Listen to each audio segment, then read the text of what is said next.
संध्याकाळच्या 10:30 वाजलेत.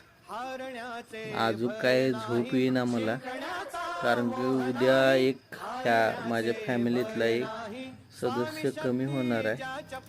तो बसलेला कोंबडा, त्याला ठेवायची खूप इच्छा होती. तर काय झालंय, एक देशी कोंबडा आहे. तो देशी कोंबडा ह्याला दमवतोय, त्याला सारखं मारतो. तुम्हाला दाखवतो. त्याला मी बाहेरच ठेवलाय. त्या कोंबड्याच्या सगळ्या ह्यो खाली बसलाय आणि त्याला मी बाहेर ठेवलाय. मला दाखवतो. हो, बसलाय. ह्याच्यात ठेवलाय बाजूला. रेडा वगैरे. लोक बोलत होते विकून टाका, रेडा कोण पाळते.